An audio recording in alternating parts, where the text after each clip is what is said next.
we'll be going into the study of the Word of God. And today we'll be going to study 19 in His Holiness Manual. And that is the Workers' Manual for the church. So we'll be studying study 19, and that is what I call the Christian and follow up. The Christian and follow up.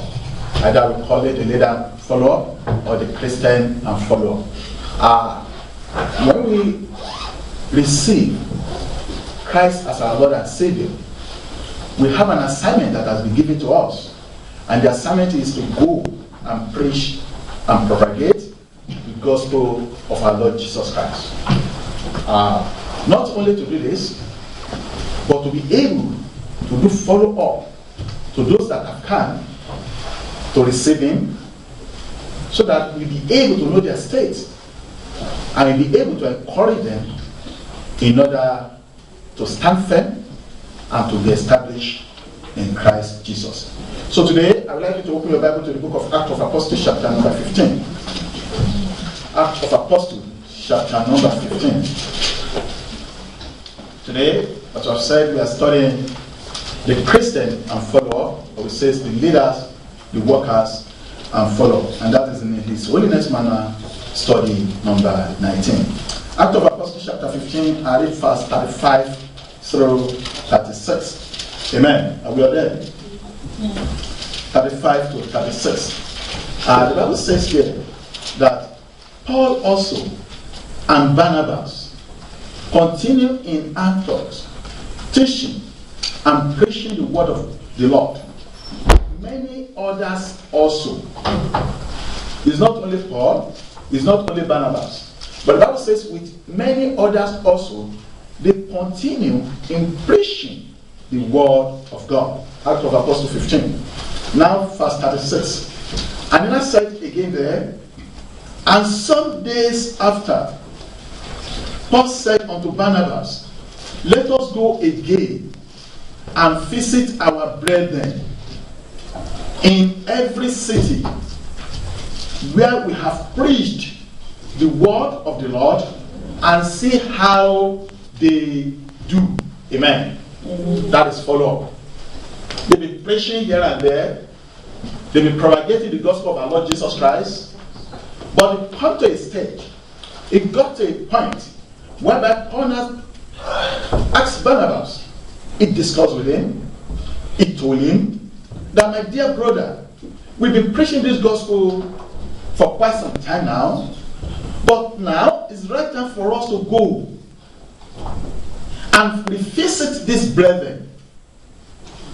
Not just to see them, but to be able to know how they are doing, both in the spiritual and in the physical. But their aim is to go and see how the level of these people are in the things of the Spirit. How they are growing, how they are doing in the area of the Spirit. He called them. He told the brethren, let us go again and revisit our brethren that we've already preached the gospel to, so that we'll be able to know their state of affair on how they are doing in this area of the gospel. Are they still on the way? Are they still keep to the faith? Are they still on the Lord's side? Perfection, maybe there is something that is not in place within their family. Let us go and revisit them, to encourage them, to teach them, to advise them on this narrow way. Amen. Amen. If I get that to James chapter 1, James chapter 1, I want you to open again to the book of James, chapter number 1. We are still talking about follow up. James chapter 1, and there we read verse 26 to 27.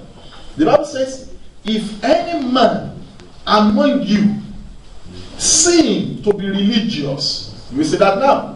That is talking to the brethren, and brethren not his tongue, but deceiveth his own heart. This man religion is vain. We see that. Just breathing of tongue. Control ourselves. And verse 27, he crying up with, Pure religion and undivided before God and the Father is this. And what is that pure religion? He said, is this. What is it exactly? He said, to visit the fatherless and widows in their affliction. Now, when somebody loses his or her husband, they are in the period of affliction. When somebody loses his or her parent, they are in the period of affliction. Their mind is being troubled. They are being weighed down. Let's say the right religion is this. For us as Christians, brothers and sisters that have given their life to Jesus, to go and visit these people in their affliction. Are we just going to visit them and just say, oh, I'm sorry about this, sorry about that? No. We have to bear the pain along with them. We have to share what we have that God has blessed us with these people, with the widow, with the fatherless, with the motherless. We have to let them be able to have an impact that we are with them during this period of affliction. And to keep himself unspotted from the world. Amen. In this present world where there is pollution everywhere, we have to keep ourselves unpolluted even in the world. We continue to visit them, we continue to share the word of God with them. Not only the word alone, but our material things, our strength, our ability, the wisdom that God has given to us, we have to encourage them in the Lord. We don't just have to leave them alone, but we have to do everything that's possible as a child of God to help them, to assist them in every area. If it calls you to sleep in their house for some days, in order to be with them, you have to do it. That is what we are called for. That is the pure religion of Christ Jesus. To look after one another. And that's why that day, Apostle Paul have to call Barnabas. That look, actually we preach the gospel to these people. Actually we propagate the gospel to these people. But we can't just leave them alone. Let us go back again to visit them, to teach them again, to propagate the gospel, to see their state of affair. Maybe they are still on the lost side. Or maybe they claim they are on the lost side, whereby in the spirit they flee from the lost side.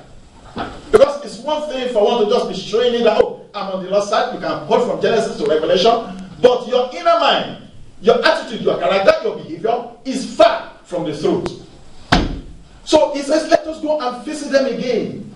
Visiting them again, they will dine with them. They will live among them. They will be with them. They'll be able to see everything surrounding them. To be able to know where to correct and where to adjust things to the glory of the Father. And that's the work of the apostles. They do it, and that is what he wants us to do. Remember the fatherless. Remember the motherless. Remember the widow. Remember them, the qualified widows. Remember them. And visit them with your substances. Visit them with the word of advice. Continue to call them and encourage them in the Lord.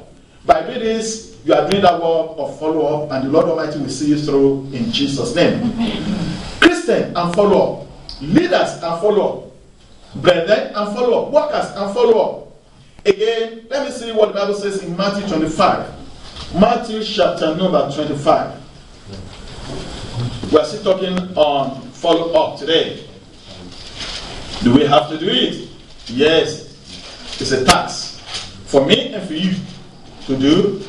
And bless God for this new generation that you have a lot of things you can use to call, to deliberate, to discuss in terms of media with the people that are far off.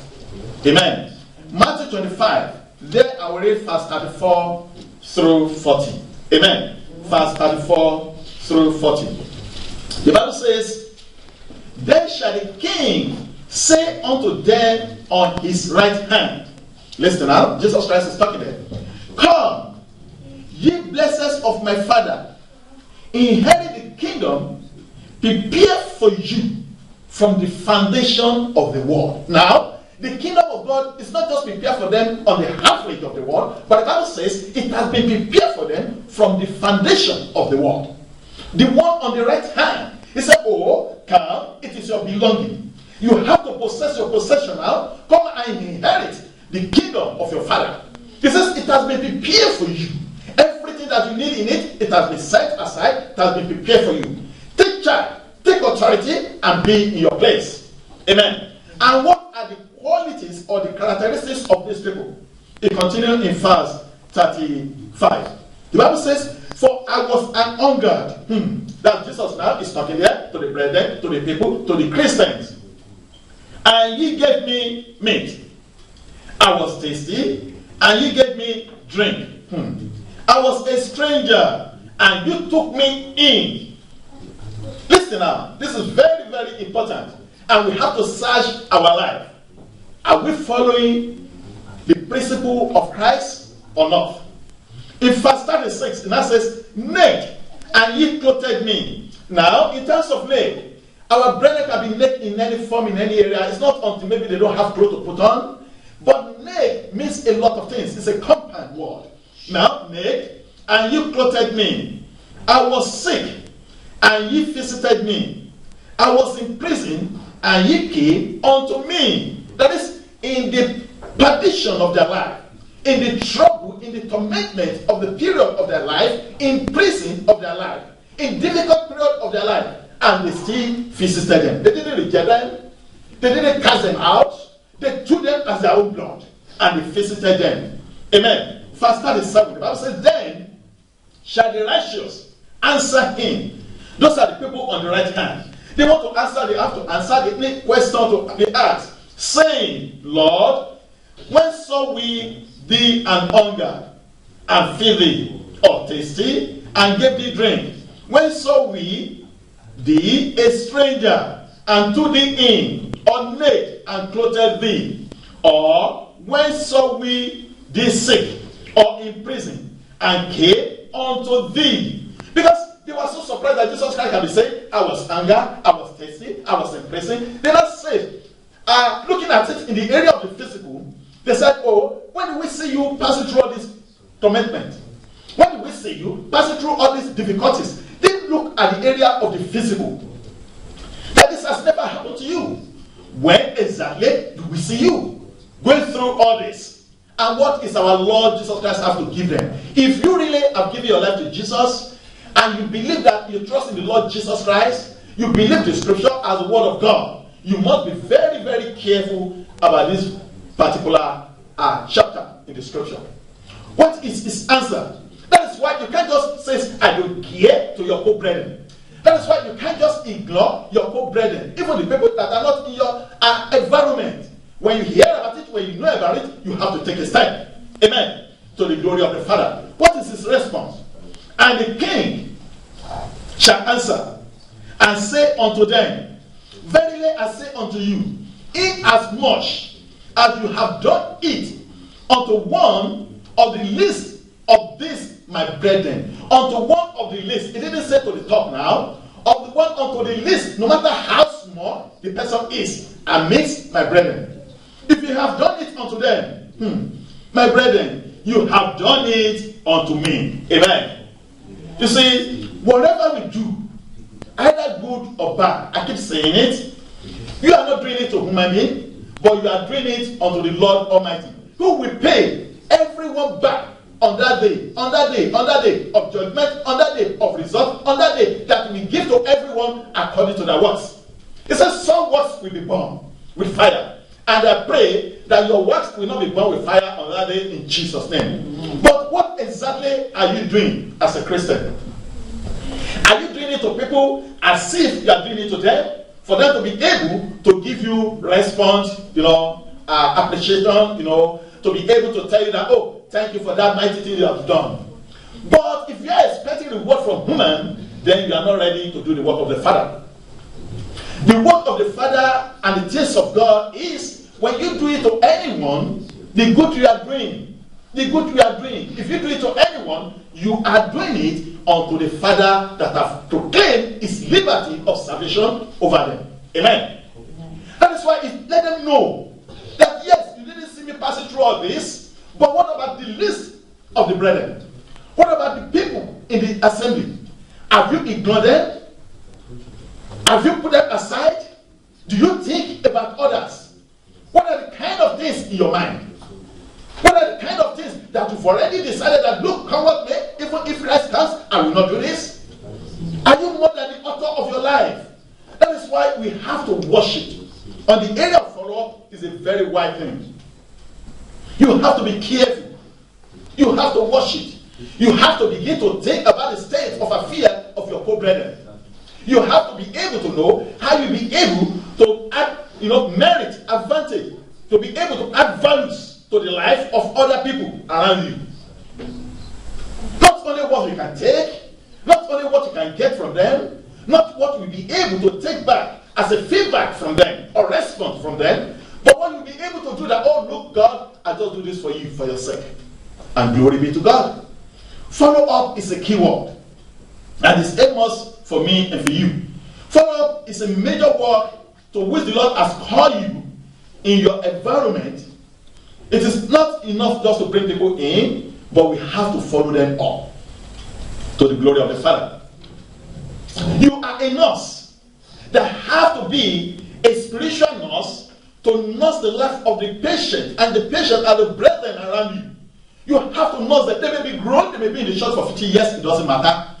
They may still be a patient that God has already given to you, to your care, to look after. You have to take care of them. You have to look after them. You have to follow them up.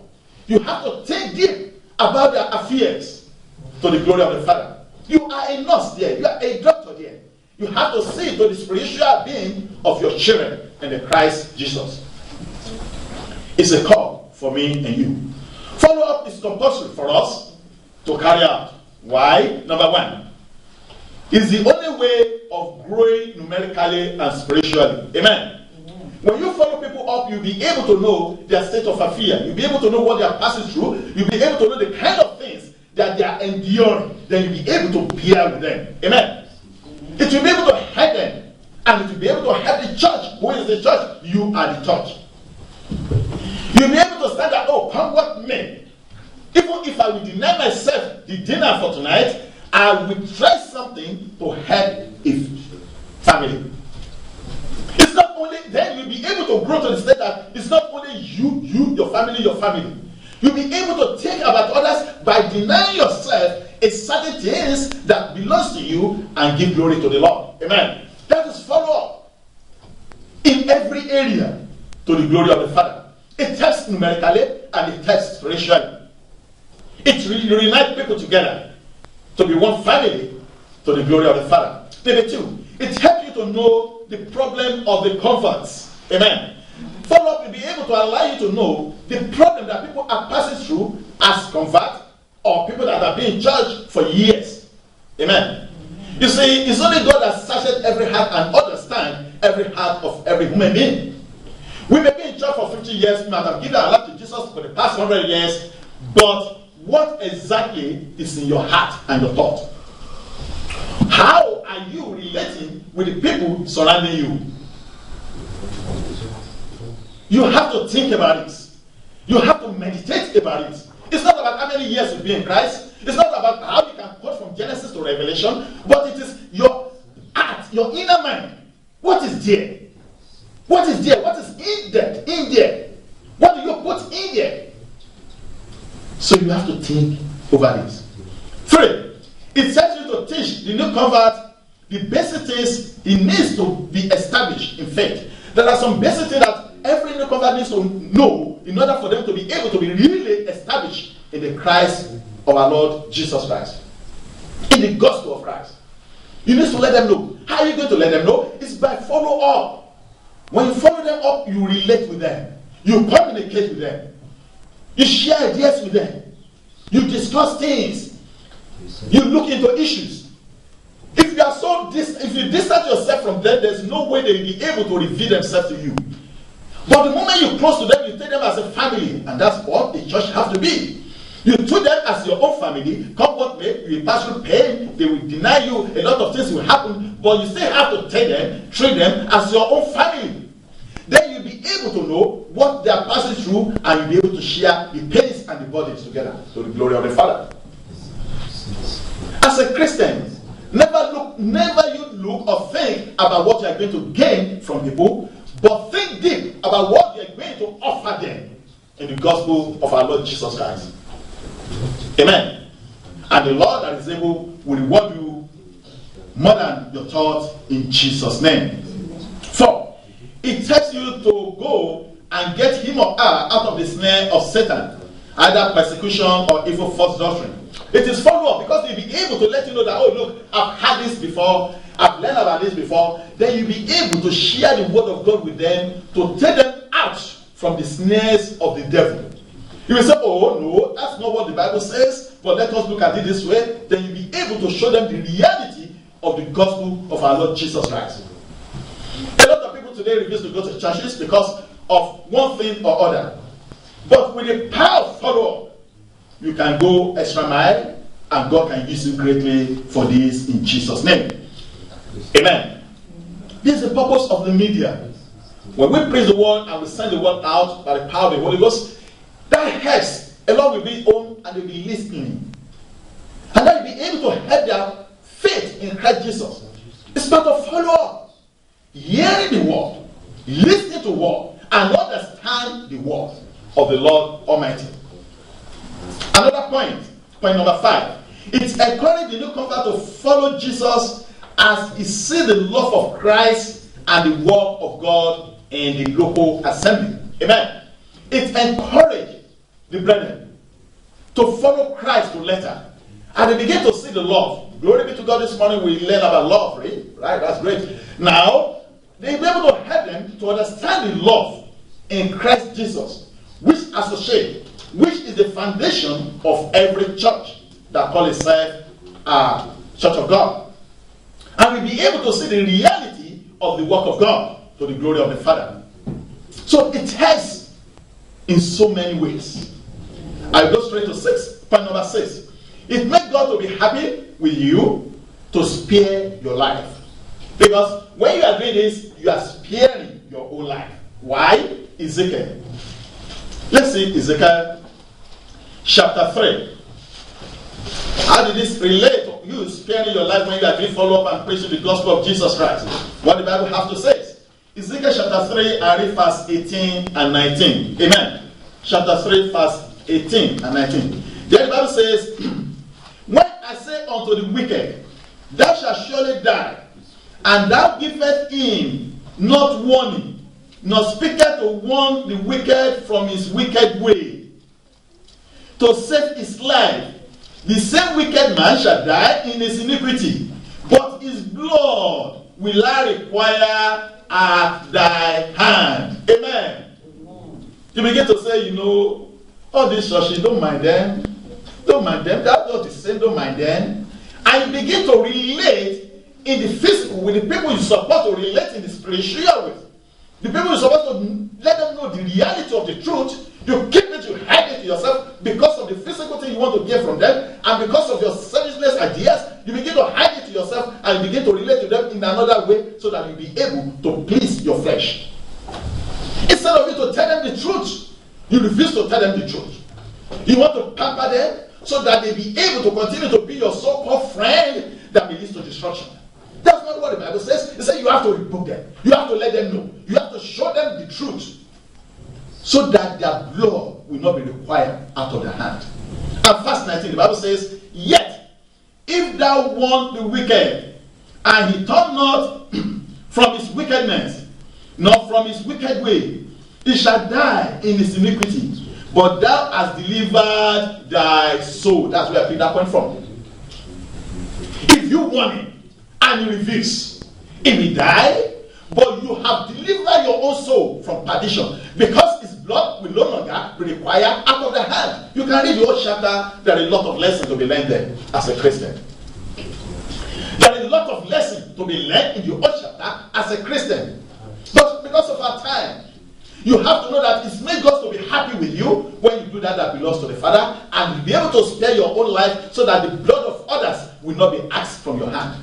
You know that brother, and you are so close with him one way or other, you're close to him now, and instead of you to be, related to him in the area of God, in the area of the gospel, to let them know that, oh look, this is the right place for you to be, this is how you have to look at this, and you begin to say, don't mind them, they are all this, so that you'll be able to satisfy your own curiosity. to have your pleasure with him. You can be doing that, but on that day, his blood will be required from the hand. Because you know the right thing to do, but you refuse to do it. You know that sister that's supposed to tell the truth about the gospel of Christ, but instead of you to tell her the right truth of the gospel of Christ, but because of what you are going to get from her, you begin to judge it and cover it and just behave yourself as if you didn't even know Christ. You begin to tell her what she wants to hear. On that day, if she misses it, her blood will be required out of your hand. Because everyone will give account whatever we do in this present world. Point number 7.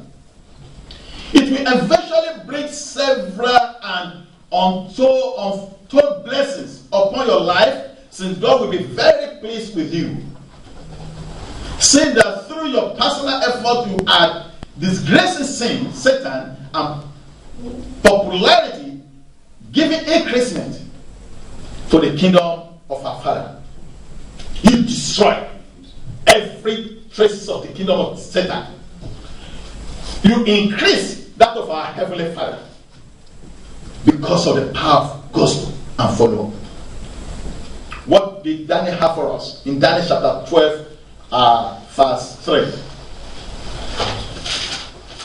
Daniel chapter 12, verse 3. Let's see what the Bible says. The Bible says that, and they that be wise shall shine at the brightness of the firmament, and they that turn many to righteous are the stars forever and ever. Amen. Do we see that? That is great blessing there. If you are wise, you turn the wicked to the right way. You bring them to righteousness. That is wise. And you will be bright, your light will be so shine. Not for you to just pamper them because of what you want to get from them. Because you want to please yourself, because of the pleasure you want to get from him or her. Not for you to just cover what you have to tell them. It's danger. Face the reality. Focus on the reality. Everything in this world will come to an end one day. And that is why you have to know that he that has called us into the gospel is able and more than able to give unto us that miracle of our heavenly kingdom. He has promised us the mansion. But we want to face the query on that day. Why can't we just think about this and begin to do the right thing to the glory of the Father? But to follow up is so require great consciousness of what is at stake and consciousness in your effort. So it's a lot of things to do follow up. It takes a lot to be able to do it and to succeed in it. You have to be ready for it. You have to determine for it.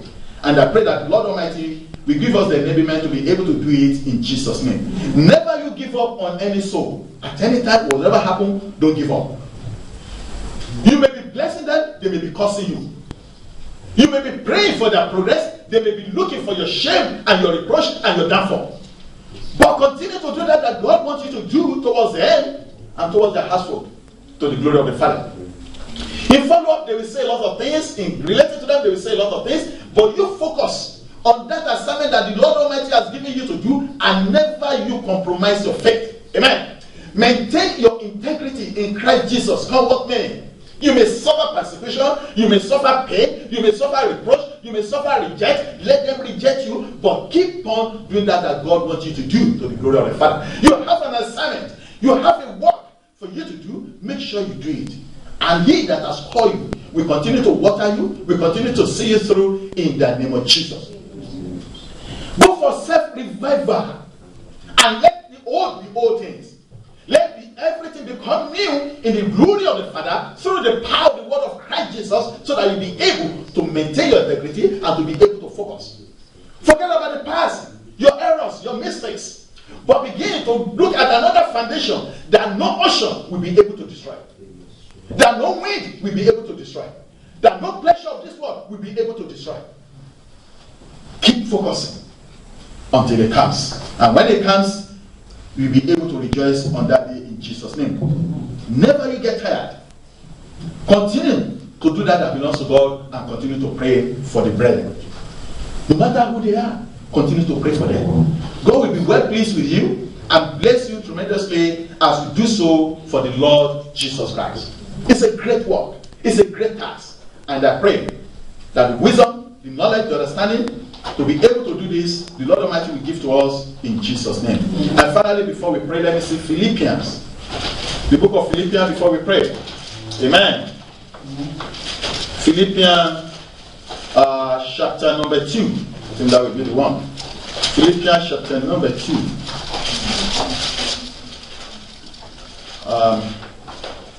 The Bible says in verse 19 through 24. 19 through 24. I will read briefly. But I trust in the Lord Jesus to send Timotheus shortly unto you. That will follow up again. That I also may be of good comfort when I know your state. You know, knowing the state of Christian, of brethren, of brothers, of sisters is very, very important. So when somebody just take a phone and ring you, how are you doing? I hope all is fine. Don't get angry. Don't think they're looking after, they want to know your secret or whatever. They just want to know the state of your affair. That everything is right and is fine. For I have no man like-minded who will naturally care for your state. He said, I have no man. He has a lot of people with him, but the one that will be able to care for your state of affair, he says he has no other person than Timothy. For us seek their own, that is the issue now in this generation. For us seek their own, and the things which are Jesus, alright, verse 21 again, sorry, pardon me. For us seek their own, just their own, how they be able to please themselves, what they are going to gain, and the Bible says, not the things which are Jesus Christ. What are those things that are Jesus Christ? But they all seek their own selfish idea, interest. What they will gain, perfection, they will calculate, they will manipulate what is going to happen, what are they going to gain. If they are not going to gain anything, they are going to drop it. But if you want to see that of Jesus Christ, you will forget about what you are going to gain, except focusing on the Lord Jesus Christ to be able to reign with him on that day. Amen. It says only Timothy I can see that will be able to do the work, to look at your state of affairs and make correction and adjustment where necessary. He continued, but you know the proof of him that as a son with a father, he has served with me in the gospel. That's Timothy. Him therefore I hope to send presently, so soon as I shall see how it will go with me. But I trust in the Lord that I also myself shall come shortly. You see, for Apostle Paul to write a letter, putting Apostle Timothy in the center of that message with those words is a very, very challenging words for us today. He says, for I have no man like-minded who will naturally care for your state. Like-minded that has the mind of Christ, that take the way of Christ, that look the look of Christ, who will naturally take care of your state of affairs. But Timothy, who are you? What are you doing? What are the things that you've already decided that whatever great or sunny, I will just keep to that? Are you really keeping to that God wants you to keep to? Or are you out of the line? Think about it. Search your life. Think deep about the gospel of Jesus Christ. He said, for all others seek their own. How they are going to get this, how they are going to get that, or are they going to benefit from this? But they refuse to seek that of Christ. What will bring merit to the glory of the Lord. Amen. So today is a warning for me and you. Follow up. Preaching of the gospel. Doing that as Father have committed to our hands without any compromise. Keep focusing. Not what I are going to gain. Not of your own, but of Christ Jesus. How the work will be able to be expanded. Not to look for the downfall. Wherever you may find yourself, you may be listening to me in the media. Wherever you may find yourself, wherever church you may be, think about the progress of where you are. And the Lord Almighty will water you, will see you through in Jesus' name. Shall we pray?